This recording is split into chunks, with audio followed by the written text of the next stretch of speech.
चलिए जी, मेरे हिसाब से सभी को बहुत ठीक दिख रहा होगा। Good morning, sorry good evening आप सभी को। और हम स्टार्ट कर रहे हैं सेल्स ऑफ गुड्स एक्ट। सभी बच्चे अपने आप को म्यूट करें भाई, किसी की आवाज नहीं आनी चाहिए, डिस्टर्बेंस ना हो। सेल्स ऑफ गुड्स एक्ट ये बना था 1930 में बेटा, तो ये सन आपको याद करना है, ये ईयर आपको याद करना है। Sales of goods act 1930 paper subjective है, तो इस एक्ट की रेफरेंस देना आपको पड़ेगा। जी सर, आज की क्लास में क्या होने वाला है सर? बेटा हम कुछ इंपॉर्टेंट टर्म समझेंगे, इन्हीं टर्म्स के ऊपर ये पूरा एक्ट बेस्ड है। ये टर्म समझ में आएंगी तो ये एक्ट समझ में आएगा, ये टर्म ही समझ में नहीं आई तो बेटा एक्ट समझ में नहीं आएगा। सेल ऑफ गुड एक्ट, ये गुड्स का मीनिंग समझना जरूरी है, सेल का मीनिंग समझना जरूरी है। जब भी हम कोई सेल करते हैं तो दो मामले होते हैं, या तो कॉन्ट्रैक्ट ऑफ सेल या agreement to sale. Agreement to sale, contract of sale के अंदर बेटा सेल हो ही जाती है। मैं किताब बेच रहा हूं, राहुल किताब लेने के लिए आया है, इसने कहा सर एक किताब देना, 200 रुपए की किताब, मैंने इसको एक किताब पकड़ा दी, इसने मुझे 200 रुपए दे दिए, कॉन्ट्रैक्ट ऑफ सेल पूरा हो गया। मैं कौन हूं? सामान बेचने वाला कहलाता है सेलर, और जो बेचने वाला है बेटा वो कहलाता है बायर। ध्यान दीजिएगा, ये टर्म कॉम्प्लीमेंट्री और रिप्रेजेंटेटिव होती है। अगर कोई बायर है ना तो पक्का मार्केट में कोई ना कोई सेलर है, और अगर सेलर है तो कोई ना कोई पक्का मार्केट में बायर है, ये ध्यान रखना।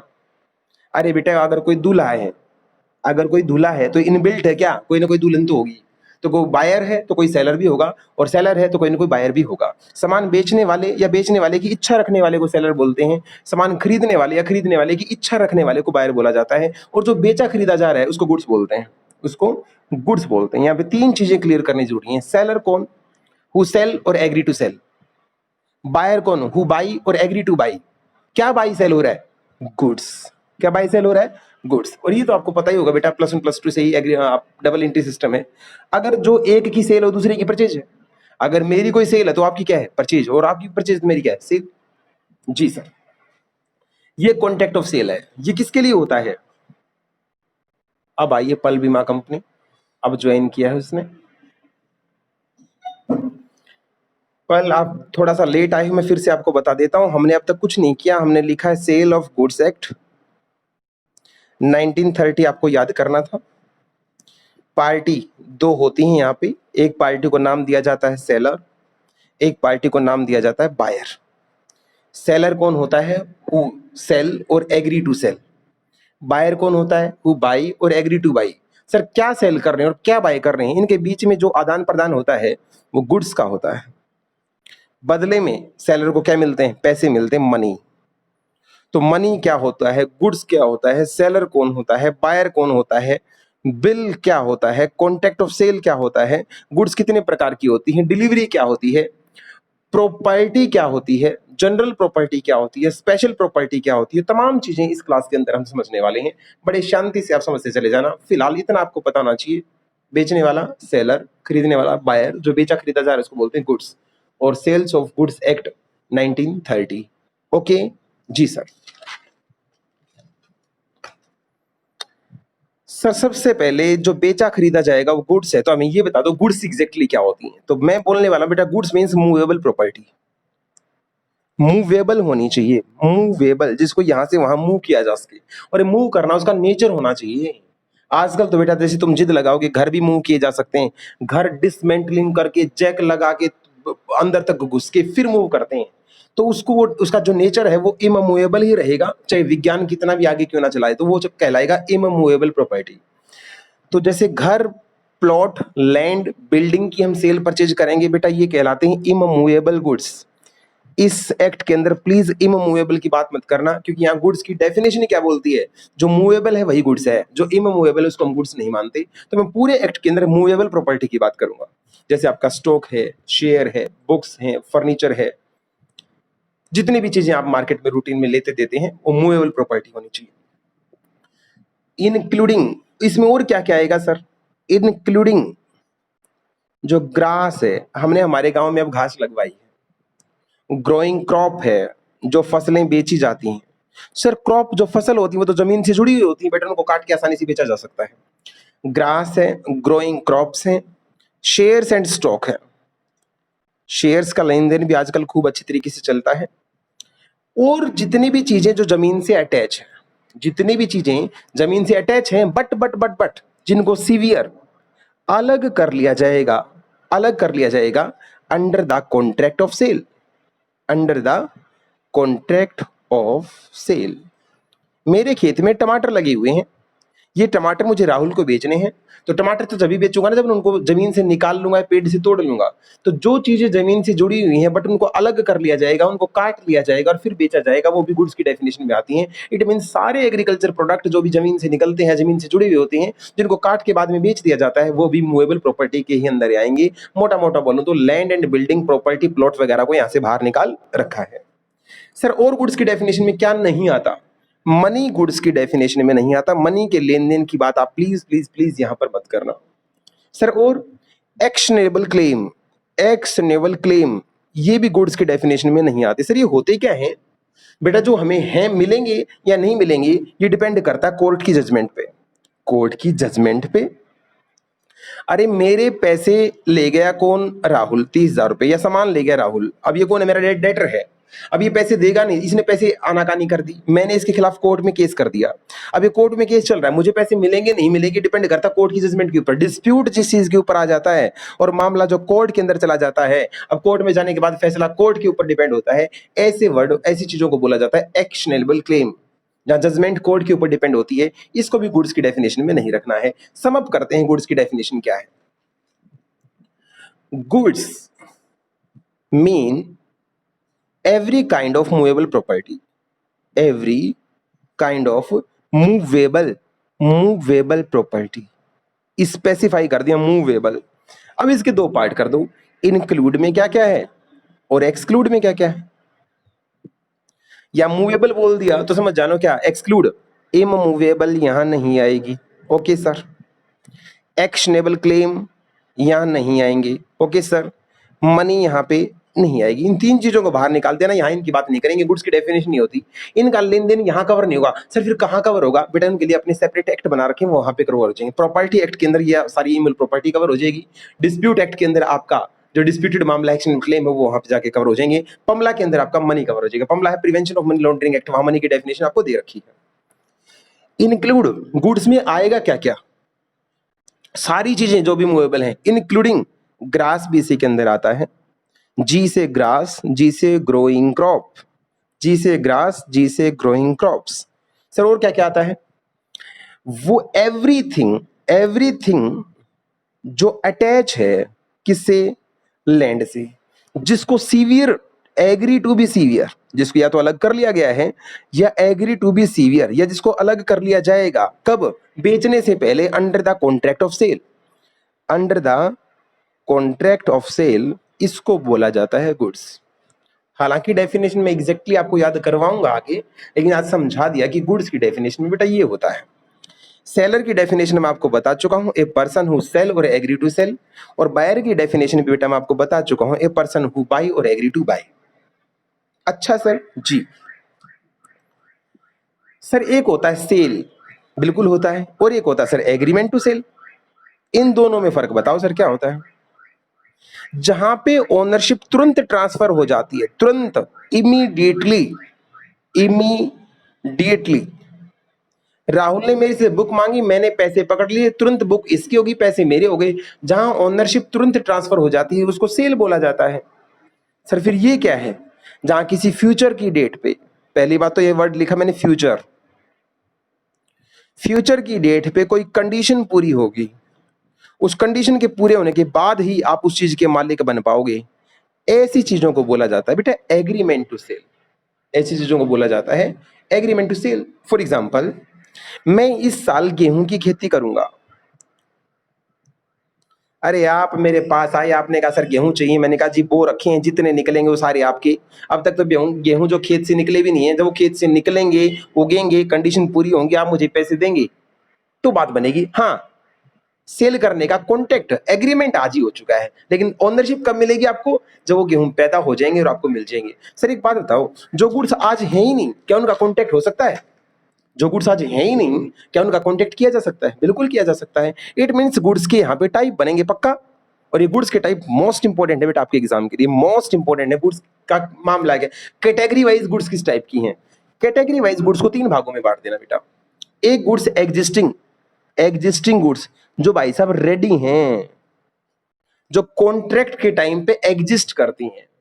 मैं सिंपल हिंदी में बता रहा हूं बेटा, एग्जिस्टिंग गुड्स जो कॉन्ट्रैक्ट के टाइम पे एग्जिस्ट करती, बनी हुई हैं, रखी हुई हैं, विद्यमान है, एग्जिस्टिंग गुड्स। दूसरा फ्यूचर गुड्स, जो कॉन्ट्रैक्ट के टाइम पे एग्जिस्ट नहीं करती, जो कॉन्ट्रैक्ट के टाइम पे एग्जिस्ट नहीं करती, उन कौन सी गुड्स होती हैं? Future goods. और तीसरा कॉन्टीजेंट गुड्स।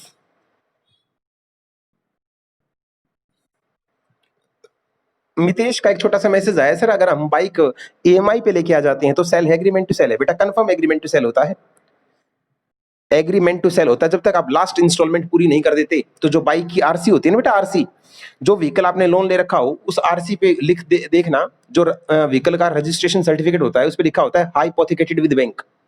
तो बैंक उसका मालिक होता है बेटा। जब आप लास्ट इंस्टॉलमेंट जमा करवा देते हो तो वो आरसी रिन्यू होके फिर एक फ्रेश आरसी बन के आती है, तब आप मालिक बन पाते हो। तो अल्टीमेटली वो भी क्या है कि एग्रीमेंट टू सेल है।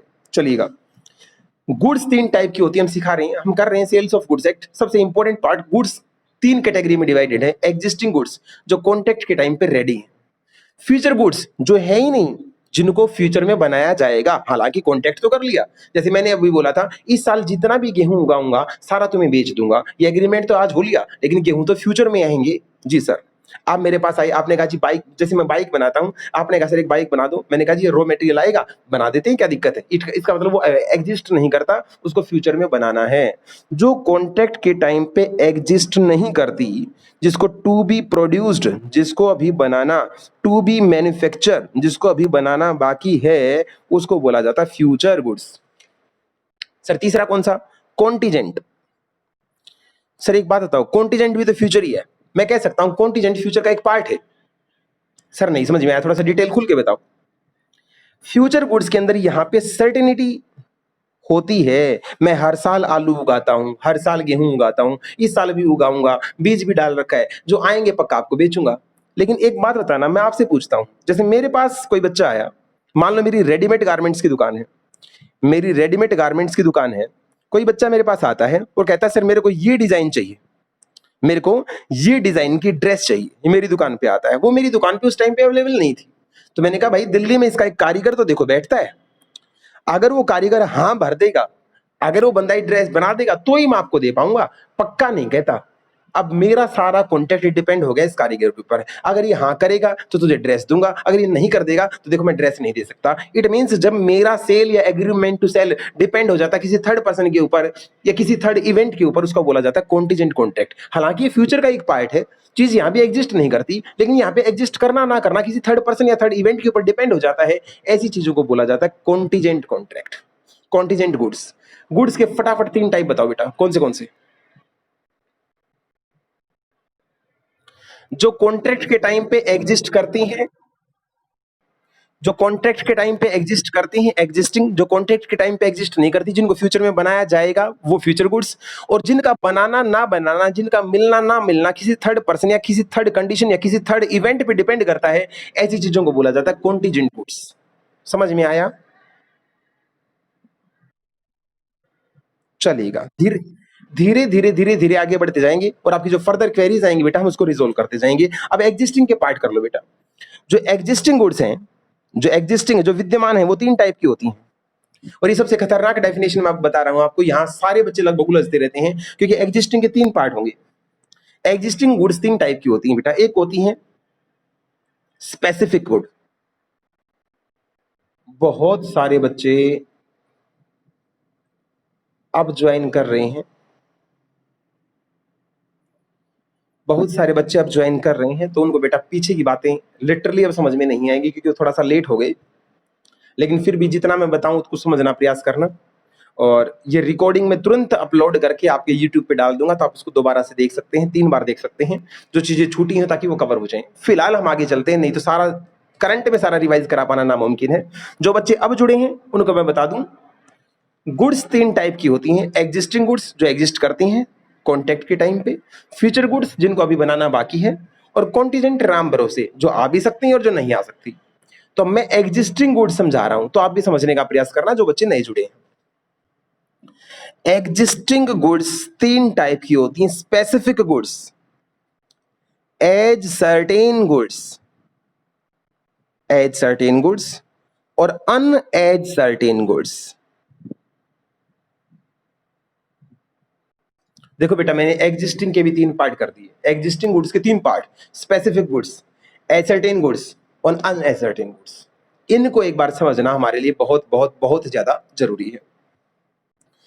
स्पेसिफिक गुड्स वो होती हैं जिनको आइडेंटिफाई कर लिया, पहचान लिया गया, अलग कर लिया गया और स्पेसिफाई भी कर दिया गया। कब? बाद में नहीं, at the time of contract of sale. At the time of, जब कॉन्ट्रैक्ट हुआ उसी टाइम पे चीज पहचान ली हमने दुकान से, मुझे ये चाहिए, इसको अलग कर दो, इस ब्रांड की चाहिए, मेरी आंखों के सामने चीज निकाल के अलग कर दी, वो गुड्स कहलाती स्पेसिफाइड। ये सारा काम कब हुआ? कब हुआ? At the time of contract of sale. Contract के टाइम पे ही मेरी आंखों के सामने ही उस चीज को निकाल के अलग कर दिया गया, जैसी रिक्वायरमेंट मेरी थी उसको पूरा कर दिया गया। ऐसी गुड्स को बोला जाता है स्पेसिफाइड गुड्स। फॉर एग्जाम्पल, मैं मोबाइल लेने के लिए गया, दुकान पे ढेरों मोबाइल, मैंने कहा जी एंड्रॉयड मोबाइल देना। उन्होंने कहा जी एंड्रॉयड में कौन से? सारे एंड्रॉयड लगे पड़े हैं। मैंने कहा एंड्रॉयड में आप मेरे को दे दो सैमसंग का J30। अब एंड्रॉयड मोबाइल के ढेर में से सैमसंग का J30 निकाल के मेरे सामने अलग कर दिया। अब J30 मोबाइल कौन सी गुड्स कहलाएगा बेटा? फटाफट बताओ, J30 मोबाइल कौन सी गुड्स कहलाएगा? मेरे हिसाब से थोड़ा थोड़ा आपके दिमाग में चला गया और जिस गुड्स को पहचान कर लिया गया, जिस टाइम मैंने बोला उसी टाइम पे।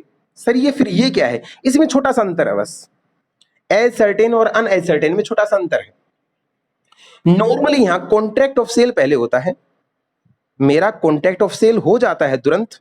लेकिन जैसे बेटा मैं फोन करता हूं किसी बंदे के पास, मैं फोन करता हूं किसी गेहूं के डीलर के पास, रोहतक में कोई गेहूं बेचता है, उसके पास मुझे, मैंने फोन किया कि जी मेरी बासमती चावल, गेहूं क्या चावल ले लो बेटा, चावल ले लेते कोई दिक्कत नहीं, मेरी बासमती चावल के 50 गेहूं चावल की बोरी, 50 बोरी अलग निकाल के रख देना। उसने, मैंने सैंपल में बता दिया मेरे को मोटा चावल चाहिए, बासमती का चावल चाहिए, इस रेट वाला चाहिए, और ये कॉन्टेक्ट फोन पे ही मैंने कर दिया। अब वो गोडाउन में जाते हैं, वहां ढेर सारा चावल पड़ा है, गोडाउन में जाती है, ये सारा चावल पड़ा है, चावल पड़ा है, ये सारा है बेटा। पहले तो ये बताओ, ये चावल अगर पड़ा है तो ये एग्जिस्टिंग गुड्स है फ्यूचर गुड्स है? पहले तो ये बताओ। जो चावल पड़ा है वो एग्जिस्टिंग, ये तो कंफर्म है, क्योंकि जो विद्यमान होता है वो एग्जिस्टिंग है, जो बनाना आना बाकी वो फ्यूचर होता है। तो चावल पड़ा है ये तो पता है, कंफर्म है, एग्जिस्टिंग है। मैंने जो चावल बोला उसको निकाल के अलग कर लिया, जो चावल निकाल के अलग हो जाए, हालांकि मेरे सामने नहीं हुआ, कॉन्ट्रैक्ट ऑफ सेल पहले हो चुका है, गुड्स निकाली बाद में जा रही है। कॉन्ट्रैक्ट ऑफ सेल पहले हो चुका है, गुड्स को ढेर से अलग करना कहलाता है एज सर्टेन। और जो ढेर बाकी बच गया जिसको अभी तक अलग नहीं किया गया है, अरे यार ये तो इतना सिंपल है, इस गोडाउन के अंदर जाके अगर मेरा चावल अलग तो कर दिया तो एज सर्टेन, और जब तक नहीं किया है अनएज सर्टेन। अब एक सवाल, सर अनएज सर्टेन और एग्जिस्टिंग गुड्स में कुछ फर्क है? कुछ भी नहीं, एग्जिस्ट तो करती ही है, अलग कर लिया जाए तो एज सर्टेन, और अलग करके स्पेसिफाई कर दिया जाए ये वाला चावल ये वैरायटी का मेरे सामने ही हो जाए तो कौन सा? Specified goods. फिर से देखिएगा, गुड्स के 3 टाइप हुए एग्जिस्टिंग गुड्स के। एग्जिस्टिंग गुड्स वो होती है जो विद्यमान होती हैं। मोबाइल का ढेर पड़ा है जिसको अभी तक कुछ भी अलग नहीं किया गया, अनएज सर्टेन। मेरे एंड्रॉयड मोबाइल्स निकाल के रख देना, एज सर्टेन गुड्स। एंड्रॉयड में भी मेरे को J30 चाहिए, स्पेसिफिक गुड्स। टाइमिंग का अलग अलग सीन है, ये सारा काम eight the time of contact होता है। और ये दोनों चीजें, दोनों चीजों में नॉर्मली फोन पे कॉन्टेक्ट होते हैं, कॉन्टेक्ट पहले होता है, चीजें बाद में अलग करी जाती हैं, उनको बोला जाता है एज सर्टेन। अलग करने से पहले अनएज सर्टेन, अलग करते ही एज सर्टेन, अलग होने के बाद मेरे सामने निकाल के वो वैरायटी स्पेसिफिक गुड्स। थोड़ा थोड़ा पल्ले पड़ा या नहीं पड़ा बेटा? बाकी जब हम बुक पढ़ेंगे और इसको फिर लैंग्वेज से मैच करेंगे तो और आप जो बाकी क्वेरीज है छोटी मोटी वो भी रिजोल्व हो जाएंगी बेटा। सेलर क्या होता है ये समझा, बायर क्या होता है ये समझा, कॉन्ट्रैक्ट ऑफ सेल और एग्रीमेंट टू सेल में फर्क क्या होता है हमने ये समझा। गुड्स कितने टाइप की होती है, 3 टाइप की, एक एग्जिस्टिंग गुड्स, फ्यूचर गुड्स, कॉन्टिज्यूट, ये समझा। एग्जिस्टिंग के 3 टाइप होते हैं, कौन से, एसर्टेन गुड्स, अनएसर्टेन गुड्स और स्पेसिफिक गुड्स, हमने ये भी समझ लिया। अब थोड़ी सी आगे की चीज समझने का प्रयास करते हैं। सेल्स ऑफ गुड्स एक्ट सोगा 1930 के अंदर कोई भी कॉन्ट्रैक्ट पूरा तभी होगा जब माल की डिलीवरी दी जाएगी। क्या दी जाएगी, माल की डिलीवरी देना भी तो जरूरी है। डिलीवर मतलब चीज को डिलीवर करना, डिलीवरी नहीं करेंगे यार तो सेल कैसे हो जाएगी, इसका मतलब डिलीवरी होना भी जरूरी है। तो डिलीवरी 3 टाइप की होती है, शायद आपको पहले भी आपने पढ़ा होगा। डिलीवरी 3 टाइप की होती है, एक होती है एक्चुअल डिलीवरी, एक होती बेटा सिंबॉलिक डिलीवरी। ये शायद मैंने आपको कहीं ना कहीं पढ़ाया था, पता नहीं कॉन्ट्रैक्ट एक्ट में आया था, कहाँ आया था। एक्चुअल डिलीवरी था, सिंबॉलिक डिलीवरी था, और एक डिलीवरी होती constructive delivery. Constructive delivery, delivery 3 type की बेटा, actual delivery, symbolic delivery and constructive delivery. एक बार मुझे मीटिंग में देख के बताएं बेटा मेरा कितना टाइम बचा हुआ है, क्या मेरे पास सफिशिएंट टाइम है इन चीजों को एक्सप्लेन करने का, या लिंक दोबारा भेजूं, फटाफट बताएं एक बार। 10 मिनट है ना मेरे पास, तो चलिए एक बार डिलीवरी प्रॉपरली समझिए, डिलीवरी क्या है। मैं मिठाई की दुकान पे गया, मैंने कहा जी मेरे को 5 किलो घेवर दे दो। उन्होंने घेवर निकाला, मुझे पकड़ाया, मैंने 500 रुपए उनको पकड़ा दिए, 100 रुपए किलो घेवर का रेट था। एक्चुअल डिलीवरी, घेवर मेरे हाथ में, पैसे उनके हाथ में, हाथ ही हाथ निपटारा। Actual delivery. नॉर्मली हम किला रोड, रेलवे रोड पे जब भी कोई चीजें खरीदने जाते हैं तो वहां पे हमें कौन सा रूप देखने को मिलता है, एक्चुअल डिलीवरी। दूसरा सिंबॉलिक डिलीवरी, जहां पे गुड्स आपको फिजिकली दे पाना नामुमकिन है, उसकी चाबी देना ही मान लिया जाता है डिलीवरी हो चुकी है। जैसे कोई बच्चा मेरे से पूछता है सर आपकी गाड़ी देना, तो मैं गाड़ी उठा के उसकी गोद में नहीं डालूंगा, मैं खाली उसकी चाबी पकड़ा दूंगा। मेरा उसको चाबी देना ये इंडिकेट करता है, ये दर्शाता है कि मैंने उसको डिलीवरी गाड़ी की ही दी है। कोई मेरे से बाइक मांगता है तो बाइक उठा के उसकी गोद में नहीं डालता, चाबी पकड़ाता हूं। चाबी देना ही क्या कहलाता है, सिंबॉलिक डिलीवरी कहलाता है। सर आप सेल सिखा रहे हो क्या, जी नहीं, मैंने सेल तो बोला ही नहीं, मैं तो डिलीवरी बता रहा हूँ, चीज दी कैसे जाती है। इसको प्लीज सेल से लिंक मत कीजिएगा, क्योंकि जरूरी नहीं है मैंने बाइक आपको बेची हो, मैंने हो सकता है आपको राउंड गेड़ी मारने के लिए दे रखी हो। जी सर। तो सिंबॉलिक डिलीवरी जहां चीजों को फिजिकली पोजीशन ना देके सिर्फ उसकी चाबी देना ही क्या दर्शाता है, कि मैंने वो चीज आपको दे दी है। प्रॉपर्टी दी जाती है, प्रॉपर्टी के कागज दिए जाते हैं, प्रॉपर्टी के कागज देना भी क्या कहलाता है, सिंबॉलिक डिलीवरी। जी सर। मेरा रूम चाहिए, रूम उठा के गोद में डाला जाता है, रूम की चाबी दी जाती है, तो जहां चाबी से काम बन जाता है उसको सिंबॉलिक डिलीवरी बोला जाता है। थर्ड आगे बेटा आपकी कंस्ट्रक्टिव डिलीवरी।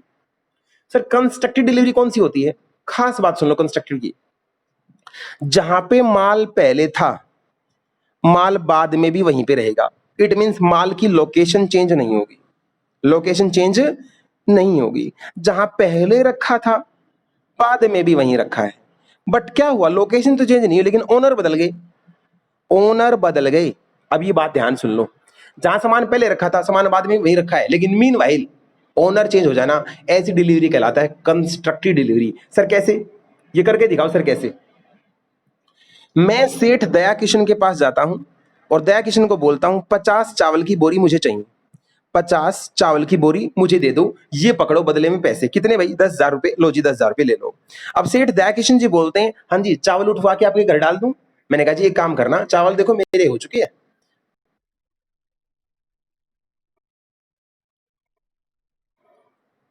बीच में फोन आने की वजह से मीटिंग थोड़ी सी रुक गई थी, क्या आपको अभी भी मेरी आवाज सुन रही है, एक बच्चा अनम्यूट करके बताए। चलिएगा। सेठ दयाकिशन जी बोलते हैं क्या चावल आपके घर रखवा दूं, मैंने कहा जी अभी चावल की जरूरत नहीं है, एक काम करो पहले जहां पहले था ना वहीं रखा रहने दो, मेरे को जरूरत पड़ेगी जब मैं उठा लूंगा।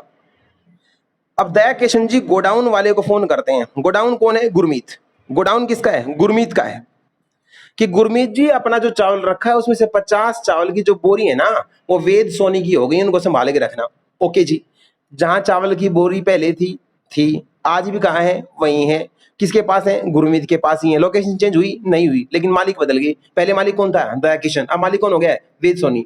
जहां लोकेशन चेंज हुए बिना माल का ओनर चेंज हो जाता है, ऐसे को बोला जाता है कंस्ट्रक्टिव डिलीवरी। मैंने तो समझाने का प्रयास किया, क्या आप लोगों को समझ में आया, यस और नो। हाँ जी बेटा।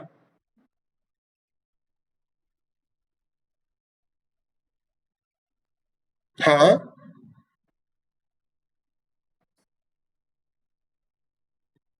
यही बात बोलने वाला था बेटा, यही बात मैं बोलने वाला था। लेकिन वो कंस्ट्रक्टिव पता कब बनती है? जब लोन वगैरह का मामला होता है, जब बैंक में उसको एज ए सिक्योरिटी प्लेज के रूप में रखा जाता है। उसका एक पॉइंट टच करूंगा फिर इन दोनों के साथ, और फिर आपको समझाऊंगा कि क्या मसला बनेगा। जो बेटा घर के कागज दिए जाते हैं ना, वो एक तरीके से सिंबॉलिक का पार्ट भी बन गया, क्योंकि उसको हम फिजिकली हैंड ओवर नहीं कर सकते। पर वो पार्ट किसका है? कंस्ट्रक्टिव का भी पार्ट है, क्योंकि माल की लोकेशन तो चेंज नहीं होती, माल की लोकेशन चेंज नहीं होती और ओनर बदल जाते हैं। तो वो कंस्ट्रक्टिव का भी पार्ट है, सिंबॉलिक का भी पार्ट है। एक्चुअल में तुरंत सिंबॉलिक में चाबी के साथ या कागज के साथ या पेपर के साथ, लेकिन यहां पे मैं घर का एग्जांपल दे नहीं सकता। सरकार कारण बेटा इमूवेबल गुड्स तो हमारे सेल्स ऑफ गुड्स में गुड्स की डेफिनेशन में नहीं आती, तो मुझे फिलहाल इमूवेबल गुड्स की बात नहीं करनी चाहिए। घर होता है इमूवेबल के अंदर, हम बात कर रहे हैं यहाँ पे मूवेबल की, इसलिए यहाँ पे घर का एग्जाम्पल फिट नहीं बैठता। क्या आपको मेरी बात समझ में आ गई? हाँ, इसलिए हम किसी भी इमूवेबल प्रॉपर्टी की सेल परचेज की बात नहीं कर पाएंगे, क्योंकि हमारी सेल्स ऑफ गुड्स एक्ट की डेफिनेशन में कवर नहीं होता। चलिएगा जी। हाँ जी, क्या 5 मिनट और हैं? एक चीज और सिखानी थी, जनरल प्रॉपर्टी क्या होती है, स्पेशल प्रॉपर्टी क्या होती है। 6 मिनट है ना बेटा? Property, sales of goods act के अंदर प्रॉपर्टी का मीनिंग बहुत जबरदस्त है। सेल्स ऑफ गुड्स एक्ट के अंदर प्रॉपर्टी का मीनिंग बहुत जबरदस्त है। सर प्रॉपर्टी का एक लाइन में मतलब समझाओ। Right of ownership, right of ownership in goods. Goods का ओनरशिप का राइट ही प्रॉपर्टी माना जाता है। सेल्स ऑफ गुड्स एक्ट में क्या बोलते हैं? जिसके पास गुड्स की ओनरशिप का राइट है, उसको यहां पे एक वर्ड दिया जाता है, प्रॉपर्टी। प्रॉपर्टी, जी सर। सर ये क्यों पढ़ा रहे हो आप? इसलिए पढ़ा रहा हूं बेटा, जिसकी होगी प्रॉपर्टी उसी का होगा रिस्क। इस सेल्स ऑफ गुड्स एक्ट में बड़े झगड़े आने वाले हैं बेटा। मेरे पास फोन आया किसका? गुरमीत का। क्या सर? सर मेरी 2 एलईडी निकाल के रख देना। मैंने कहा जी रख देते हैं, और पैक कर देना, मैं शाम को उठाऊंगा। मैंने कहा उठा लेना जी, क्या दिक्कत है। गुरमीत के कहने से मैंने जो गुड्स अनएसर्टेन पड़ी थी उसको निकाल के एसर्टेन कर लिया, उसको पैक वैक करके रेडी करके रख दिया। गुरमीत ने अभी तक डिलीवरी ली नहीं है। मेरी दुकान पे आग लगी, आग लग के सारी एलईडी जल के राख हो गई। फटाफट सोच के बताओ, 2 एलईडी का नुकसान, जो 2 एलईडी और जली हैं, क्या वो नुकसान गुरमीत का है या वो भी मेरा ही है? यही तो चक्कर है, वो गुरमीत का है। वो गुरमीत का है, क्योंकि जैसे ही कॉन्ट्रैक्ट ऑफ सेल हुआ और गुड्स एसर्टेन बनी, पैसा आना या नहीं जाना, इसने मेरे को पेमेंट करी या नहीं करी, वो मैटर नहीं रखता बेटा। प्रॉपर्टी पास होना मैटर रखता है। और प्रॉपर्टी हमारे सेल्स ऑफ गुड्स एक्ट में पता है कब ट्रांसफर होती है? जब चीज को एक्चुअल पकड़ाई तब पास नहीं होती, जब चीज डिलीवरेबल कंडीशन में होती है, डिलीवरेबल स्टेट में होती है। अब सर ये नया मुकदमा क्या आ गया? डिलीवरेबल स्टेट क्या होता है? ऐसी गुड्स इस कंडीशन में होना जिसको किसी भी टाइम डिलीवर किया जा सकता है, उन गुड को डिलीवरेबल स्टेट बोला जाता है। सर अगर इसने जानबूझ के आग लगाई तो इन बातों का जिक्र फिलहाल नहीं करेंगे। अगर मेरी मंशा में कोई गड़बड़ थी तो गुरमीत मेरे पे कोर्ट केस कर सकता है, फिर कोर्ट फैसला कर देगी मामला क्या है। बुनियादी तौर पे जैसे ही मैंने पैकिंग वैकिंग करके रख दी, गुरमीत को फोन कर दिया, साहब माल रेडी है। गुरमीत बोलता है सर अभी नहीं उठाऊंगा, मैं तो शाम को आऊंगा। तो शाम को आना ना आना तेरी गलती है, मेरी तरफ से चीज रेडी थी, प्रॉपर्टी पास हो चुकी थी। प्रॉपर्टी मतलब ओनरशिप पास हो चुकी थी, और ओनरशिप जिसकी रिस्क उसी का। ओनरशिप जिसकी रिस्क उसी का। क्या प्रॉपर्टी का मतलब समझ में आ गया? Right of ownership in goods, इसको क्या बोलते हैं बेटा? प्रॉपर्टी। यस और नो? बहुत बढ़िया, बहुत बढ़िया। आज का काफी है बेटा, ये और करवा दूं थोड़ा सा, जल्दी बताओ। हाँ जी बेटा। हाँ गुरमीत बोलो, मैं आपकी आवाज सुनने के लिए बेचैन हूं बेटा, बताओ।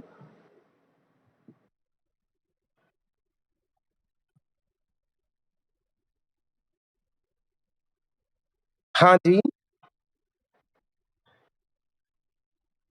देखो मैं बता देता हूं, अब यहाँ पे 2 सीन है बेटा। एग्रीमेंट के दौरान अब कंडीशन सेट होगी क्या? उसमें एक वर्ड आ गया, मेरे घर पे डिलीवरी हो जाएगी तो मैं पैसे दूंगा जी। तो डिलीवरी से पहले तक का सारा नुकसान किसका? सेलर का। लेकिन दूसरा केस इसने कहा होम डिलीवरी करवा दोगे, तो वेद सोनी गुरमीत ने कहा सर मेरे पास होम डिलीवरी करवा दोगे। तो वेद सोनी नगर ये बोल रखा है, भाई तुम्हारे घर तक जाने के लिए देख रिस्क है, अगर रास्ते में कुछ हो गया ना तो जिम्मेवारी तेरी। तो बेटा ये चीज तो खुलती है वहां पे। अगर रास्ते में कुछ हो गया, जिम्मेवारी तेरे ऊपर डाल रखा था, तो बेटा गुरमीत आपका रिस्क है। लेकिन गुरमीत ने अगर ये बोल रखा दुकानदार को, मेरे घर में जब तक चीज नहीं पहुंच जाएगी, जब तक मैं पैसे नहीं दूंगा, तो वहां पे डिलीवरी की कंडीशन मस्ट होगी। अगर वो कंडीशन ही पूरी नहीं हुई तो बेटा ओनरशिप नहीं आई, और ओनरशिप नहीं आई तो रिस्क किसका? सामने वाले का। समझे? ऐसी कुछ भी बातें ना हो रखी तो मैं बता देता हूं बेटा, ऐसी कुछ भी बातें ना हो रखी हो तो गुड्स डिलीवरेबल कंडीशन में पैकिंग होती ही आ जाती है। जो भी रास्ते का रिस्क होगा वो बायर का माना जाएगा बेटे। समझे या नहीं? धीरे धीरे धीरे धीरे इन चीजों को बेटा आगे बढ़ाएंगे हम, जब हम नेक्स्ट वीडियो पे बात करेंगे। काफी सारी टर्म हमारी समझ नहीं रहेगी। आज का ये सारा लेक्चर मैंने रिकॉर्ड कर लिया है। जो बच्चे लेट ज्वाइन हुए थे, मैं इसको तुरंत यूट्यूब पे अपलोड कर देता हूं। आप इसको कम से कम 2 बार देखिएगा। और बस, और तो क्या करूं, मीटिंग एंड। ठीक है बेटा, ठीक है। Thank you to all, and sorry for inconvenience again.